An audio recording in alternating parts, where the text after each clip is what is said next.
Now there's a problem with lenses. The problem is that there is not one that ticks all the boxes, but there is one that ticks most boxes if you're using a crop sensor and an EF mount. But here's the twist. I use this with my Fujifilm XT4.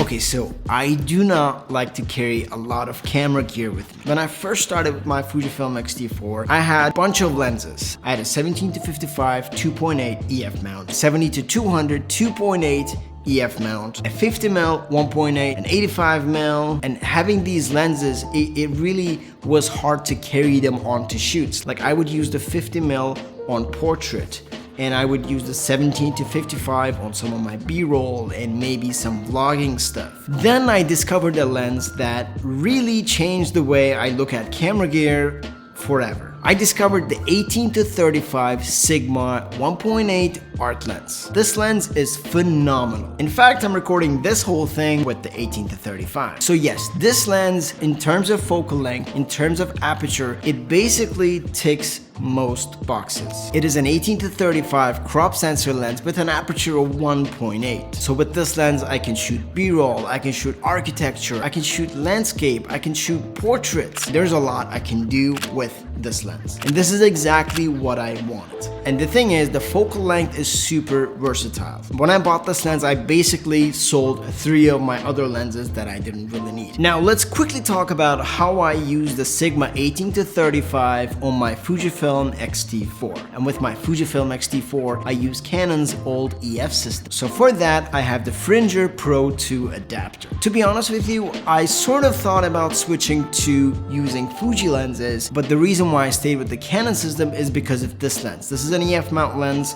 and I decided to stay with it. And the closest thing that Fujifilm has to this is the 16-55 2.8. And I'm pretty sure about needing 1.8 because I can shoot some portraits with the 1.8. 2.8 just doesn't cut it for me sometimes. So yes, with the adapter, I'm able to use this lens and take advantage of the full capabilities of the lens. Autofocus in this lens is pretty good. It's quiet, it's quick. I'm pretty happy with it. The lens itself is pretty durable. I've used it for 2 years now and it's kept a pretty good shape. I've used it in snowy, rainy, dusty conditions. It's pretty well sealed. 90% of my work comes from this lens. I've shot mini docs, I've shot commercial stuff, I've shot my personal content, YouTube stuff. Like, this lens is very, very versatile. If you're on the Fuji system and if you're discovering new ways of filming or taking photos with your Fujifilm, I would say the Sigma 18-35 may be the best way to go for you. And in terms of what I don't like about this lens, there really is not much except the weight on this lens. It is kind of a heavy lens, and if you're using an adapter with your Fujifilm, it's gonna be pretty long and it's gonna be pretty heavy.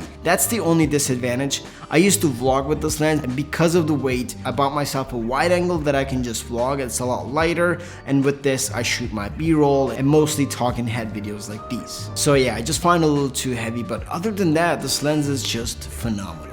Anyway, so that was my take on the Sigma 18-35 1.8 art lens. I'm gonna be covering more gear videos on gear that I really think deserves a space on this channel. Thank you for watching, and I'll see you on the next one. Take care.